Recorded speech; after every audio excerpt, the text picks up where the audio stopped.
Hello students, तो कैसे हैं आप लोग। मैं आप लोगों के सामने फिर से क्लास 12th का बोर्ड के लिए बेटा quick revision with in 30 minute के अंदर मूविंग चार्ज एंड मैग्नेटिज्म को फिनिश करने वाले हैं। तो आपकी नजरें स्क्रीन पे होनी चाहिए और 30 मिनट के अंदर ये सारे कंटेंट मैं आपके दिमाग में रखने वाला हूं। तो चलो बिना टाइम वेस्ट के बेटा स्टार्ट करते हैं हम लोग मूविंग चार्ज एंड मैग्नेटिज्म। तो पहले तो ये समझो बेटा कि चार्ज जो होता है वो एक इलेक्ट्रिक फील्ड जनरेट करता है, स्टैटिक चार्ज की बात करें तो। और मूविंग चार्ज जो होगा बेटा वो इलेक्ट्रिक फील्ड जनरेट तो कर ही रहा था, उसके साथ एक मैग्नेटिक फील्ड भी लेके आएगा। बात समझ में आ रही है। तो मूविंग चार्ज मैग्नेटिक फील्ड भी बनाएगा और इलेक्ट्रिक फील्ड तो बनाता ही बनाता है। तो बात हम लोग पहले करते हैं what is the magnet. Magnet क्या है बेटा? मैग्नेट एक मटेरियल है जो एक स्पेसिफिक थिंग को क्या करता है, अट्रैक्ट करता है। अब बात करते हैं मैग्नेटिक फील्ड की। तो मैग्नेटिक फील्ड क्या है बेटा? उस मैग्नेट के सराउंडिंग में जो एरिया है और उस एरिया में कोई स्पेसिफिक थिंग आए, स्पेसिफिक ऑब्जेक्ट आए, स्पेसिफिक मटेरियल आए तो वो फोर्स ऑफ अट्रैक्शन या रिपल्शन को क्या करे, फेल करे। तो उसको क्या, उस एरिया को बोलते हो तुम मैग्नेटिक फील्ड। या फिर कोई मूविंग चार्ज हो तो उसके सराउंडिंग में मैग्नेटिक फील्ड बनेगी, या फिर वो चार्ज किसी वायर के अंदर फ्लो हो रहा हो तो करंट बनेगी और उस वायर के सराउंडिंग में क्या आने वाली है, मैग्नेटिक फील्ड आने वाली। ये बेसिक चीजें हैं। उसके बाद हम लोग स्टार्ट करते हैं लेक्चर्स को। बेटा देखो जरा, अगर हम लोग बात करें when electric charge moves it generates a magnetic field around it. ये मैंने बात कर चुका अभी। The relation between the electricity magnetism discovered by the Christian Oersted in 1820 scientist थे जिन्होंने पहली बार बताया कि कोई मूविंग चार्ज क्या जनरेट करता है बेटा, इलेक्ट्रिक फील्ड बनाता है, मैग्नेटिक फील्ड बनाता है। बात समझ में आ रही है। मैग्नेटिक फील्ड का नोटेशन जो होगा बेटा वो बी से डिनोट करोगे। The region around the moving charge और uh current carrying conductor where the magnetic force can be felt. उस रीजन को बोलोगे तुम मैग्नेटिक फील्ड। ठीक है। यूनिट क्या होने वाली है बेटा, टेस्ला। और मैग्नेटिक फील्ड कैसी क्वांटिटी है, एक वेक्टर क्वांटिटी है जिसके पास मैग्नीट्यूड और डायरेक्शन भी होने वाली है। तो पहले हम लोग बात करेंगे कि उस मैग्नेटिक फील्ड की डायरेक्शन कैसे फाइंड करेंगे। तो मैग्नेटिक फील्ड की डायरेक्शन फाइंड करने के लिए बच्चे हम लोग यूज करेंगे what, right hand thumb rule. क्या यूज करेंगे, right hand thumb rule.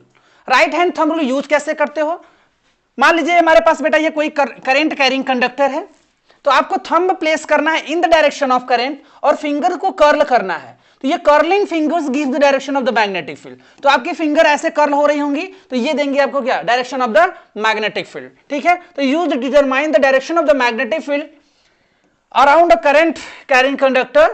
Thumb को प्लेस करिए डायरेक्शन ऑफ द करंट, तो जो कर्लिंग फिंगर्स होंगी वो देंगे direction of the magnetic field. बात समझ में आ रही है।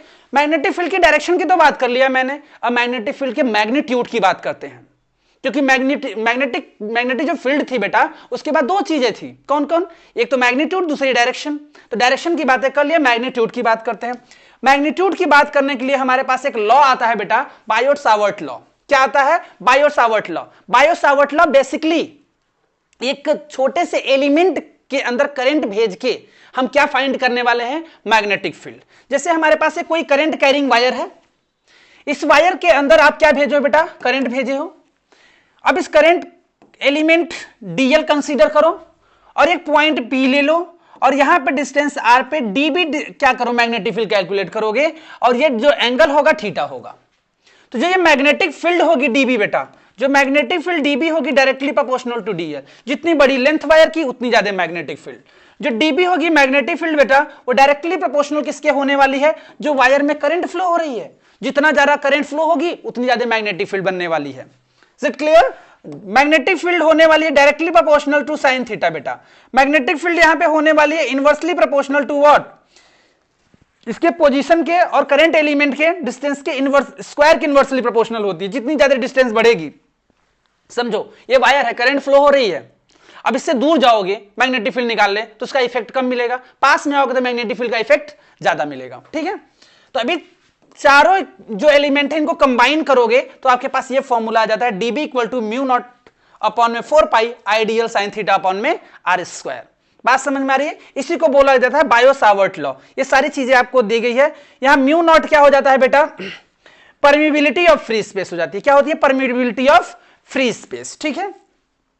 ये म्यू नॉट अपॉन में 4 पाई कांस्टेंट होता है, आपको पता ही है। चलिए बात कर लेते हैं एप्लीकेशन ऑफ बायो-सावर्ट लॉ।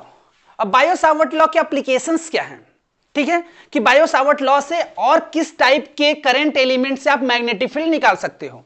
तो बायो-सावर्ट लॉ, आप एक सर्कुलर लूप होगा, मान लो वायर को कन्वर्ट कर दिया तुमने। देखो हमारे पास करंट एलिमेंट जो वायर होगा बेटा, वो वायर आप बेंड करके रेक्टेंगल भी बना सकते हो, उस वायर को बेंड करके सर्कल भी बना सकते हो, उस वायर को बेंड करके टोरॉयड बना सकते हो, उस वायर को बेंड करके सोलेनॉइड बना सकते हो। तो डिफरेंट डिफरेंट ज्योमेट्री के लिए आपको क्या फाइंड करना होता है, मैग्नेटिक फील्ड। तो यहां पे सर्कुलर लूप है, इसमें करंट फ्लो हो रही है बेटा आई, तो इसके सेंटर पे क्या करना है, मैग्नेटिक फील्ड कैलकुलेट करना है। तो मैग्नेटिक फील्ड का फॉर्मूला आपके पास हो जाएगा म्यू नॉट आई अपॉन में 2r। बात समझ में आ रही है। अगर यही इनफाइनाइट वायर हो, इनफाइनाइटली लॉन्ग वायर हो, तो उसके लिए मैग्नेटिक फील्ड का फॉर्मूला हो जाता है बेटा म्यू नॉट आई अपॉन में 2 पाई ए। ए क्या है, डिस्टेंस, ये है पी पॉइंट से और इस वायर से। बात समझ में आ रही है। आर भी यूज कर सकते हो। बेसिकली जब डेरिवेशन करते हो तो इसका फॉर्मूला ये बन के आता है बेटा म्यू नॉट आई अपॉन में 4 pi R sine phi 1 plus sine phi 2। यहां पे जब ये इनफाइनाइटली लॉन्ग हो जाता है बेटा, तो ये लगभग में ये जो फाई 1 फाई 2 की वैल्यू कितनी हो जाती है, 90 डिग्री हो जाती है। इनफाइनाइटली लॉन्ग होने पर ये phi 1 phi 2 degree, phi 1 phi 2 equal to कितना, 90 डिग्री। तो ये साइन 90 साइन 90 1 हो जाएगा बेटा, तो 1 1 2 हो जाएगा, 2 से ये 4 कैंसिल आउट हो जाएगा, तो ये आपका फॉर्मूला आ जाता है यहां पे। बात समझ में आ रही है। तो ये इनफाइनाइटली लॉन्ग के लिए क्या है, मैग्नेटिक फील्ड की वैल्यू है। क्लियर है। चलिए अब इसके बाद देखो, अभी हमने मैग्नेटिक फील्ड कैलकुलेट किया किसकी हेल्प से, बायोट-सावर्ट लॉ से। अब मैग्नेटिक फील्ड कैलकुलेट करने वाले हम लोग किससे, एम्पियर सर्किटल लॉ से। एम्पियर सर्किटल लॉ बेसिकली क्या करता है, बोलता है भाई the line integral of the magnetic field around any closed path is equal to the mu times of the total current I enclosed by the path. यहां पे आपको क्या है, एम्पियर सर्किटल लॉ का कुछ फॉर्मूला है बेटा, closed integration of B dot DL equals to mu naught N I. अब ये एम्पियर सर्किटल लॉ है, इसकी हेल्प से भी हम लोग मैग्नेटिक फील्ड कैलकुलेट कर सकते हैं।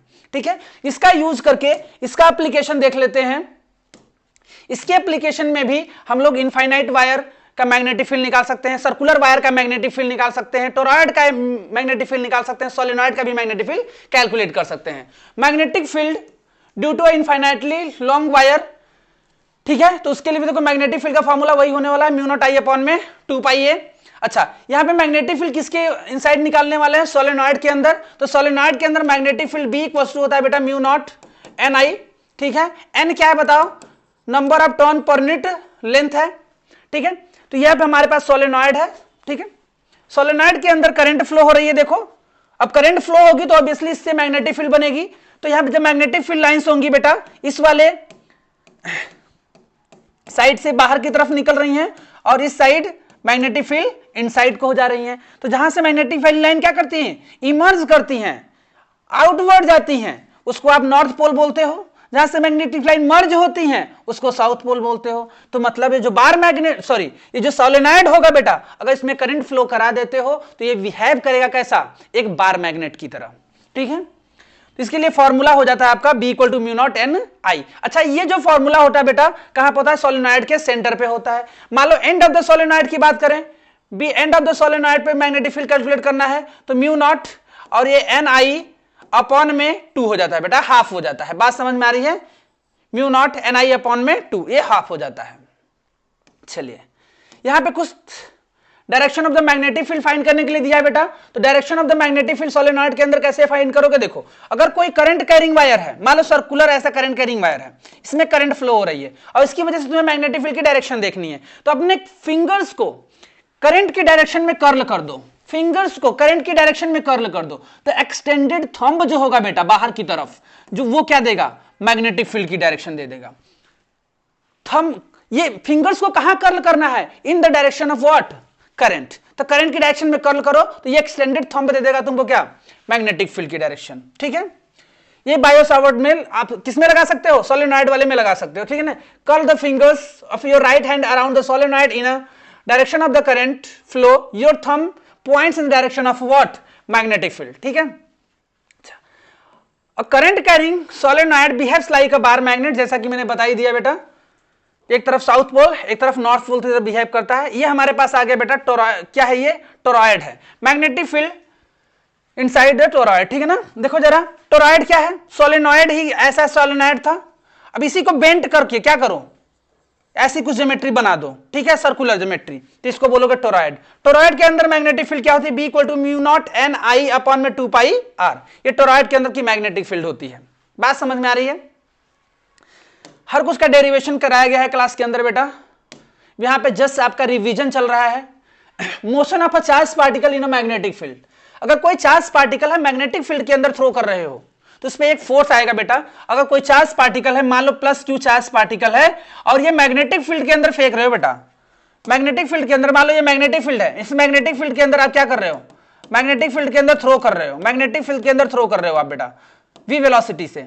मैग्नेटिक फील्ड कहां है, इनसाइड है, तो इस पर एक फोर्स आता है बेटा F equals to what, QVB sin theta. बात समझ में आ रही है। अब इसको वेक्टर फॉर्म में लिखोगे तो आ जाता है V क्रॉस B, मतलब जो थीटा है वो angle between what, velocity vector और मैग्नेटिक फील्ड है बेटा। बात समझ में आ रही है, ये फोर्स आएगा। अब सोचो जरा इस फोर्स की डायरेक्शन कैसे मेजर करेंगे, तो हम लोग फ्लेमिंग लेफ्ट हैंड रूल लगाते हैं। क्या लगाते हैं, फ्लेमिंग लेफ्ट हैंड रूल। ये हमारे पास फ्लेमिंग लेफ्ट हैंड रूल है बेटा। ये 4 finger, middle finger, this is thumb, 4 finger in the direction of the magnetic field put करो, middle finger in the direction of what, moving charge, velocity की डायरेक्शन में या फिर करंट की डायरेक्शन में, ठीक है। और ये क्या है, थंब है, तो ये थंब तुमको देगा फोर्स की डायरेक्शन। तो यहां पे देखो करंट, मैग्नेटिक फील्ड कहां है, इनसाइड, चार्ज फ्लो हो रहा है कहां, दिस साइड, तो ये extended thumb gives the direction what, magnetic force. तो इस पे फोर्स जो लग रहा होगा इस डायरेक्शन में लगेगा। अब चार्ज पार्टिकल इस डायरेक्शन में मूव कर रहा है, फोर्स लग रहा है इनसाइड, तो ये चार्ज पार्टिकल को क्या करेगा बेटा, रोटेट करा देगा। इस चार्ज पार्टिकल को क्या कराएगा, चार्ज पार्टिकल को ये रोटेट करा देगा। तो ये कैसा मोशन परफॉर्म करेगा, एक सर्कुलर मोशन परफॉर्म करने लगेगा। ऑब्वियसली जब ये चार्ज पार्टिकल, अब ये चार्ज पार्टिकल पे बेटा हर एक पॉइंट पे जो फोर्स लगने वाला है वो कहां लगेगा, toward the centre of what, toward the centre of the circle, toward the centre of this circular path. बात समझ में आ रही है। और वो जो वैल्यू होगी वो कितनी होगी, F equals to what, F equals to QVB sin theta. बात समझ में आ रही है, F equal to QVB sin theta. Theta की वैल्यू 90 डिग्री हो जाएगी क्योंकि मैग्नेटिक फील्ड देखो इनसाइड है, वेलोसिटी ये है, दोनों के बीच में एंगल कितना 90 डिग्री, तो sin 90 की वैल्यू 1 हो जाती है।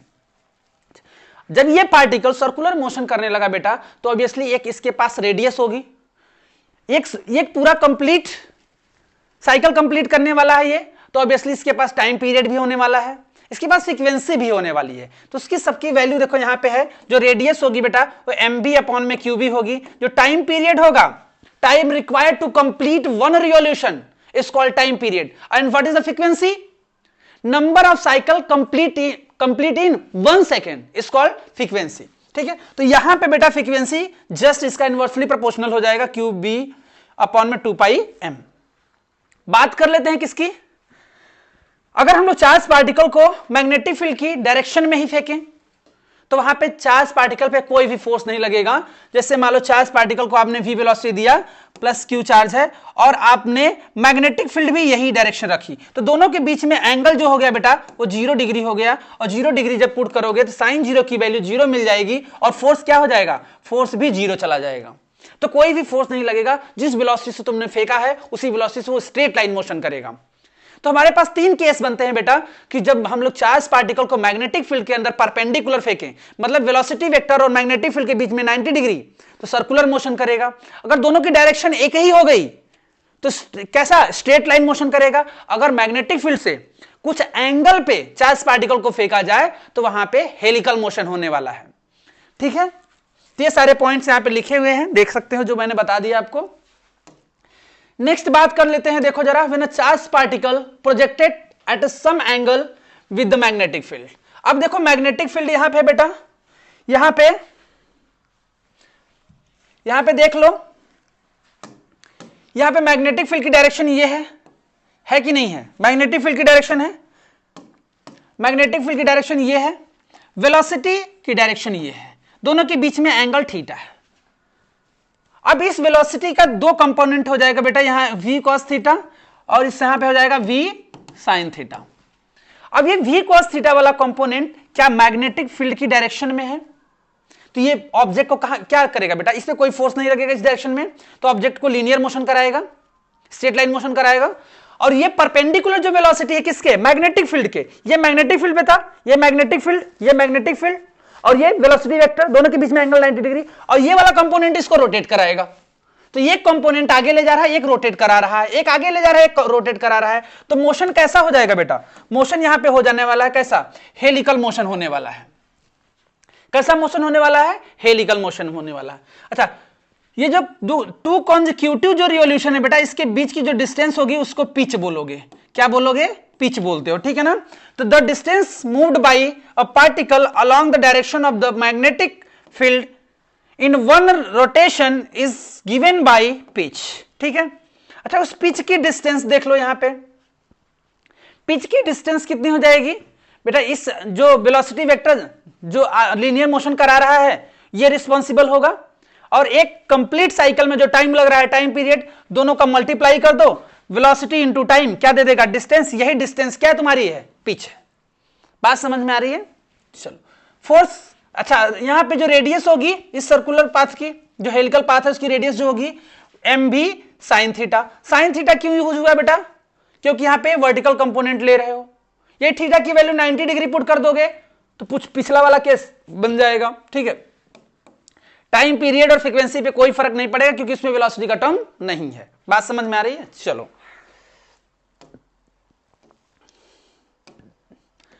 Motion of a charge particle in a combined electric field and magnetic field. कोई चार्ज पार्टिकल है, उसको किसी कंबाइंड इलेक्ट्रिक फील्ड और मैग्नेटिक फील्ड के अंदर थ्रो किया जा रहा है, मतलब वहां पे इलेक्ट्रिक फील्ड भी प्रेजेंट है और मैग्नेटिक फील्ड भी प्रेजेंट है, ठीक है। अब दोनों चीजें क्या है, परपेंडिकुलर है। मान लो बेटा यहां पे हमारे पास क्या है, यहां पास हमारे पास है एक कैपेसिटर, समझ लो। कैपेसिटर पे एक तरफ पॉजिटिव चार्ज, एक तरफ नेगेटिव चार्ज, तो इलेक्ट्रिक फील्ड की डायरेक्शन पॉजिटिव टू नेगेटिव हो गई, कोई दिक्कत वाली बात नहीं है। मैग्नेटिक फील्ड में बना देता हूं बेटा inside, perpendicularly inside magnetic field मैंने बना दिया, कोई दिक्कत नहीं है। लो बना दिया। अब क्या इलेक्ट्रिक फील्ड और मैग्नेटिक फील्ड दोनों एक दूसरे के परपेंडिकुलर है? हाँ सर, परपेंडिकुलर है। मैग्नेटिक फील्ड और इलेक्ट्रिक फील्ड एक दूसरे के परपेंडिकुलर है। अब तुमने एक चार्ज पार्टिकल लिया भाई प्लस क्यू, और तुमने थ्रो कर दिया कहां पे, इस कंबाइंड इलेक्ट्रिक फील्ड और मैग्नेटिक फील्ड के अंदर। तो किसमें केसेस क्या बनेंगे, एक तो चार्ज पार्टिकल पॉसिबिलिटी होगी ऐसे जाने की, एक बार चार्ज पार्टिकल को पॉसिबिलिटी होगी ऐसे जाने की, और एक पॉसिबिलिटी होगी कि सीधे निकल जाए। बात समझ में आ रही है। जब फोर्स इस पे क्या हो जाएगा बेटा, जब फोर्स मैग्नेटिक फील्ड वाला ज्यादा डोमिनेटिंग, तीन केस होंगे बेटा कि मैग्नेटिक फील्ड का force is greater than what, electric field का फोर्स, मैग्नेटिक फील्ड का force is less than electric field का फोर्स, इलेक्ट्रिक फील्ड का फोर्स, या फिर F B equal to F E, ठीक है। ये ई है बेटा ना, यहां पे इलेक्ट्रिक फील्ड का फोर्स कितना लग रहा होगा, एफ इक्वल टू कितना बेटा, क्यू इंटू ई, और मैग्नेटिक फील्ड का फोर्स कितना लग रहा होगा, मैग्नेटिक फील्ड का फोर्स लग रहा होगा Q we B sine theta, या फिर बोल सकते हैं F V equals to Q, F B equals to, और क्या बोल सकते हैं इसको बेटा, इसको बोल सकते हैं, देखो इधर क्यू कहां चला जा रहा है भाई, ये देखो क्यू वी बी, ठीक है। साइन की वैल्यू, साइन थीटा की वैल्यू 90 डिग्री, साइन थीटा 90 पे 1 दे देगा, तुम्हारा ये वैल्यू हो जाएगी, ठीक है। तो ये डिपेंड करेगा, ठीक है। अब देखो अगर यहां पे मैग्नेटिक फोर्स डोमिनेटिंग तो कर्व कुछ और हो सकता है, और इलेक्ट्रिक फील्ड डोमिनेटिंग तो कर्व कुछ और हो सकता है। अगर दोनों इक्वल हो गए तो स्ट्रेट लाइन में पास कर जाएगा। वो डायरेक्शन आप देख लोगे कैसे, जैसे मैंने बताया था Fleming left hand rule use करके। बात समझ में आ रही है, Fleming left hand rule use करके, ठीक है।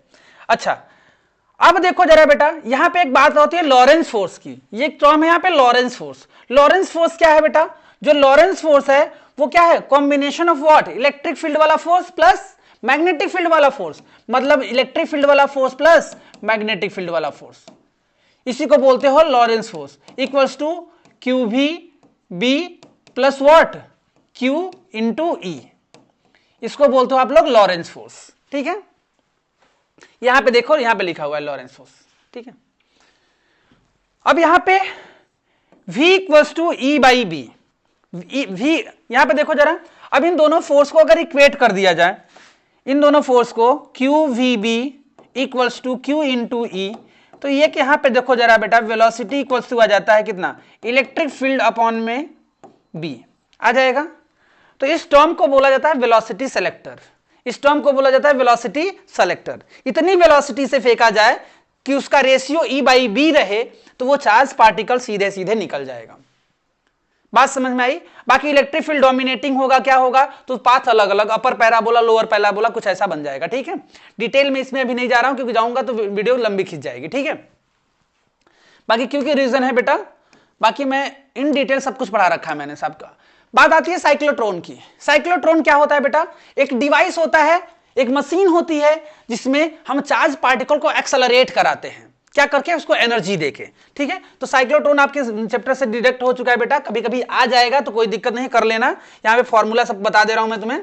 ठीक है, तो साइक्लोट्रॉन क्या है, एक डिवाइस है, देख रहे हो, जिसमें हम चार्ज पार्टिकल को रख के यहाँ पे कंबाइंड इलेक्ट्रिक फील्ड और मैग्नेटिक फील्ड की यूज करते हैं। कितना? कंबाइंड इलेक्ट्रिक फील्ड और मैग्नेटिक फील्ड यूज करते हैं, और उस इलेक्ट्रिक फील्ड और मैग्नेटिक फील्ड के अंदर दो डीज होते हैं जहां पे चार्ज पार्टिकल को पुट किया जाता है, और चार्ज पार्टिकल हाई स्पीड से एक्सेलरेट करता है। ठीक है, तो बेसिकली ये जो साइक्लोट्रॉन है एक मशीन है बेटा, जो हम क्या कर रहे हैं, बहुत ज्यादा एनर्जी से किसी चार्ज पार्टिकल को एक्सेलरेट कराते हैं। अच्छा, इसकी यूज क्या है?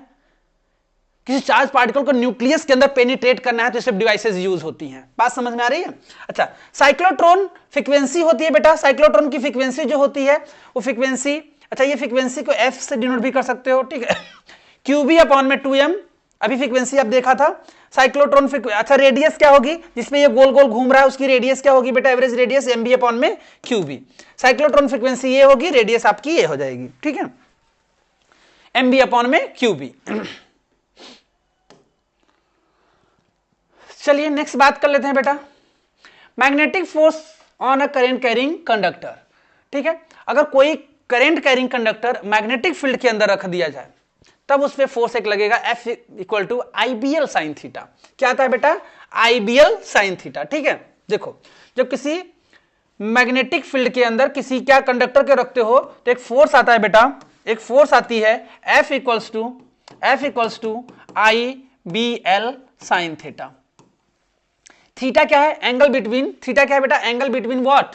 Length and what? Magnetic field. ठीक है, लेंथ वेक्टर और मैग्नेटिक फील्ड भी क्या है? लेंथ वेक्टर और मैग्नेटिक फील्ड के बीच क्या एंगल है? क्या? थीटा। ठीक है, यही अब सोचो जरा, ये थीटा की वैल्यू बेटा, थीटा की वैल्यू अगर 90 डिग्री हो जाए, मतलब मैग्नेटिक फील्ड के अंदर बेटे देखो, मैग्नेटिक फील्ड के अंदर अपने कंडक्टर को ऐसे वर्टिकली प्लेस कर दिया, तो इसका जो लेंथ वेक्टर होगा और मैग्नेटिक फील्ड जो वेक्टर होगा, दोनों के बीच में एंगल 90 डिग्री। तो दोनों के बीच में एंगल 90 डिग्री, तो इस पे फोर्स क्या लगेगा बताओ? ये 90 डिग्री हो जाएगा तो F इक्वल्स टू आ जाएगा बेटा IBL, ये मैक्सिमम फोर्स दे देगा। क्या दे देगा? Maximum force. बात समझ में आ रही है? यही थीटा, दोनों के बीच का एंगल कितना हो जाए? 180 डिग्री, मतलब इसको ऐसे हॉरिजॉन्टली प्लेस कर दिया जाए, मतलब जिधर मैग्नेटिक फील्ड है उसके अपोजिट डायरेक्शन में ऐसे पुट कर दिया, किसको? लेंथ वेक्टर को, या फिर उसी के डायरेक्शन में पुट कर दिए, तो दोनों के बीच का एंगल 0 हो जाएगा, और 0 पे भी ये वैल्यू कितनी मिलने वाली है? साइन 0 पे ये फोर्स 0 मिल जाएगा, साइन 180 पे भी 0 मिल जाएगा। ये बात समझ में आ रही है? तो उसमें मिनिमम फोर्स मिलेगा। बात समझ में आई? बताइए कोई दिक्कत? इन डिटेल बात की गई इसमें। अच्छा, इसमें फ्लेमिंग लेफ्ट हैंड रूल लगा लो, फोर्स के लिए कोई दिक्कत नहीं है। ये आपका मैग्नेटिक फील्ड को शो करेगा, ये करंट को शो करेगा, ये फोर्स को दे देगा। तो 4 फिंगर्स प्लेस करिए in the direction of the magnetic field, ये middle finger in the direction of current, तो ये हमारा जो थंब होगा इन द डायरेक्शन, किसको शो करेगा? आपके फोर्स को शो कर देगा। ठीक है, अब हमारे पास क्या है बेटा?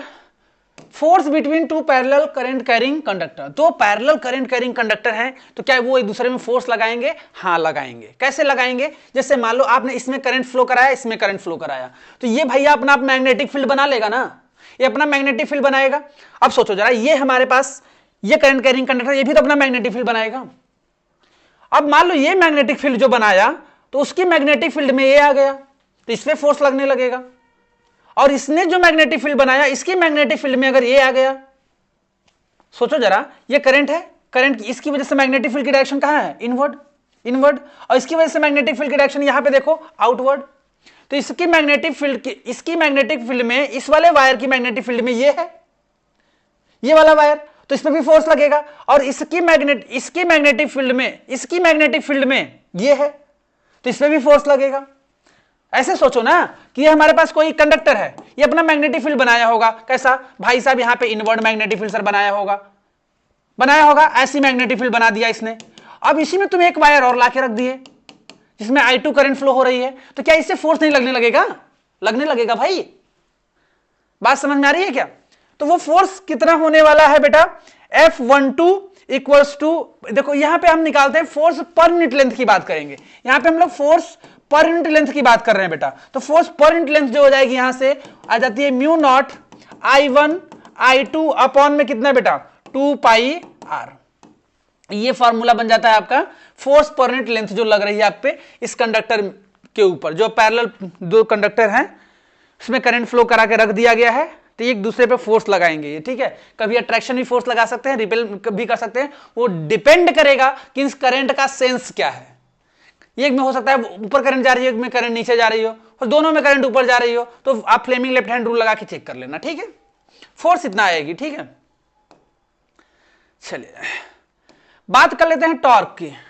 Torque on current loop in a magnetic field, कि कोई अगर हम लोग क्या करें, किसी मैग्नेटिक फील्ड के अंदर एक लूप रख दें, एक करंट कैरिंग लूप रख दें, तो इस पर टॉर्क कितना आएगा? अरे भाई साहब, जो मशीनरीज होती, जैसे जनरेटर होता है भाई, या फैन होते हैं, फैन में जो बाइंडिंग होती है चारों तरफ मैग्नेट लगा होता है, बीच में बाइंडिंग करके रख दी जाती है, तो मैग्नेट क्या बनाता है, एक मैग्नेटिक फील्ड, उस मैग्नेटिक फील्ड में हमने कॉइल रख दी, उसमें करंट फ्लो करा दिया, तो वो कॉइल क्या करती है, रोटेट करती है ना, तो मतलब उससे फोर्स आ रहा होगा, तो टॉर्क आ रहा होगा, और टॉर्क की वैल्यू कितनी होती है यहां पे बताया गया है, ठीक है। सब प्रैक्टिकल चीजें हैं। तो a current loop in a magnetic field experience a torque tend to align with the field, वो चाहता है कि वो फील्ड की तरफ अलाइन हो जाए, तो वो जो फोर्स है, टॉर्क जो आने वाला है बेटा, torque tau equal to NIAB sine theta का टॉर्क आएगा, जो क्या करेगा, इसको रोटेट करने की कोशिश करेगा। Tau equal to NIAB sine theta. N क्या है, नंबर ऑफ टर्न्स पर यूनिट लेंथ, आई क्या है, करंट है बेटा, ए क्या है, एरिया ऑफ द लूप, इसकी लूप की एरिया है बेटा, बी क्या है, मैग्नेटिक फील्ड, थीटा का angle between what, normal to the loop and magnetic field, ठीक है, या मैग्नेटिक मोमेंट बोल सकते हो आप। चलिए यहां पे देखिए मैग्नेटिक डाइपोल मोमेंट की बात कर लेते हैं। मैग्नेटिक डाइपोल मोमेंट जो होता है बेटा M इक्वल टू NIA होता है, ठीक है। अब देखो तुम लोग यहां पे टॉर्क इक्वल टू होता था NIAB साइन थीटा होता था, टाउ इक्वल टू क्या, NIA टर्म दिख रहा है यहां पे, इसी को बोलते हैं बेटा magnetic moment, MB sine theta. तो टॉर्क टाउ का वेक्टोरियल फॉर्म लिखोगे तो यहां पे M क्रॉस B आ जाता है बेटा, ठीक है। तो ये टॉर्क होता है। Potential energy of the magnetic dipole, potential energy of the magnetic dipole क्या होता है, -MB cos थीटा। M क्या है, मैग्नेटिक मोमेंट, B क्या है, मैग्नेटिक फील्ड। बात समझ में आई, यूनिफॉर्म मैग्नेटिक फील्ड, ठीक है। तो ये सारे टर्म आपको याद होने चाहिए, छोटे छोटे टर्म, ठीक है। बात कर लेते हैं बेटा moving coil galvanometer. Moving coil galvanometer, तो गैल्वानोमीटर पहले देख लो, गैल्वानोमीटर डिवाइस होती है बेटा जो डिटेक्ट करती है स्मॉल करंट्स को। क्या डिटेक्ट करेगी, स्मॉल करंट्स को। तो ऑब्वियसली यार गैल्वानोमीटर के अंदर देखो क्या होती है, निडिल लगी होती है। निडिल भी क्या करती है, ऐसे फ्लक्चुएट करती है, डिफ्लेक्ट करती है, तो उसके अंदर ऑब्वियसली कुछ ऐसी चीजें, रोटेशन वाली चीजें होंगी, तो ऑब्वियसली वहां पे टॉर्क आने वाला है बेटा, डिफ्लेक्शन आने वाला है, ठीक है। तो उस कॉइल के अंदर कुछ ऐसी बाइंडिंग रहती है कॉइल की जो रोटेट करता है, जब रोटेट करता है तो नीडल क्या करती है, डिफ्लेक्ट करती है। तो रोटेशन की बात कर रहे हैं तो टॉर्क की तो बात करनी पड़ेगी, ठीक है। कभी गैल्वानोमीटर को खोल के दिखाऊंगा आप लोग को। तो टॉर्क ऑन गैल्वानोमीटर के अंदर जो कॉइल पे टॉर्क लग रहा होगा वो टॉर्क लगता है बेटा NIAB। क्या लगता है, NIAB। अच्छा, deflection is proportional to the I, जितना ज्यादा करंट भेजोगे उतना ज्यादा क्या होगा, उसमें डिफ्लेक्शन शो करेगा। तो यहां पे देखो डिफ्लेक्शन का जो फॉर्मूला होता है phi equal to NAB upon K into I. तो आई देख रहे हो बेटा क्या है, फाई जो थीटा है उसके डायरेक्टली प्रोपोर्शनल, जितना ज्यादा करंट भेजेंगे उतना ज्यादा क्या होने वाला है, डिफ्लेक्शन होने वाला है, ठीक है। Conversion of a galvanometer, galvanometer को हम लोग अमीटर बना सकते हैं और वोल्ट मीटर भी बना सकते हैं, ठीक है। तो कन्वर्जन गैल्वानोमीटर टू अमीटर में कन्वर्जन करेंगे तो हमको एक शंट शंट कनेक्ट करना पड़ेगा बेटा, शंट रेजिस्टेंस ये है, ठीक है, जो कि पैरेलल में कनेक्ट करना पड़ता है। तो आपको गैल्वानोमीटर को एमीटर में कन्वर्ट करना है, तो आपको जो शंट रेजिस्टेंस होगा बेटा उसको पैरेलल में कनेक्ट करना पड़ेगा विद द गैल्वानोमीटर, ठीक है। अगर मान लो हमें बच्चे गैल्वानोमीटर को कन्वर्ट करना है किसमें कन्वर्ट करना है, वोल्ट मीटर में, तो हमें इस शंट रेजिस्टेंस को, जो ये हाई रेजिस्टेंस होता है बेटा, इसको सीरीज में कनेक्ट करना पड़ेगा, ठीक है। तो इसमें करंट वरेंट पूछ देता है कि आई की वैल्यू क्या होगी, आई जी की वैल्यू क्या होगी, तो सिंपल में तुम्हें कुछ नहीं करना, अगर पैरेलल में है बेटा तो जो पोटेंशियल डिफरेंस इस गैल्वानोमीटर के अक्रॉस होगा वही पोटेंशियल डिफरेंस इसके अक्रॉस हो जाएगा। तो कैलकुलेट कर सकते हो क्या, देखो जरा, V इक्वल ओम्स लॉ से V equal to I R लगा दोगे तो यहां पे कितना हो जाएगा, रेजिस्टेंस का मान लो G है, करंट कितनी आई जी, तो आई जी इंटू कैपिटल G, बात समझ में आ रही है। इधर कितना हो जाएगा, S इंटू कितना I माइनस आई जी। अब यहां से दोनों इक्वल होने चाहिए क्योंकि दोनों के क्रॉस पोटेंशियल क्या होता है, इसके क्रॉस पोटेंशियल इसके क्रॉस पोटेंशियल क्या होगा, सेम होगा, क्योंकि दोनों पैरेलल में है तो दोनों इक्वल कर दिया। तुमको जो यहां से फाइंड करना फाइंड कर सकते हो, बात समझ में आ रही है। तो इतने सारी बातें थी यहां पे बेटा, इस पे हमारा चैप्टर फिनिश हो जाता है। आप लोगों को क्या करना है, इसको आराम से 30 मिनट तक देखना है, हर चीज को दिमाग में फिट करना है। फिट करने के बाद आपको न्यूमेरिकल सॉल्व करना है बेटा, मेहनत करो। आप लोग फिजिक्स में अच्छे मार्क्स अचीव करना है आप लोगों को। बाकी इस चैप्टर दो तीन चैप्टर और रह गए इसमें, इसको भी मैं आने वाले दिन में 2-3 दिन में खत्म कर दूंगा बेटा। बाकी फिर हम लोग सेकंड पार्ट पे चलेंगे फिजिक्स के, ठीक है। तो आप लोग मेहनत करते रहिए और मुस्कुराते रहिए। तब तक के लिए मिलते हैं, ओके बाय।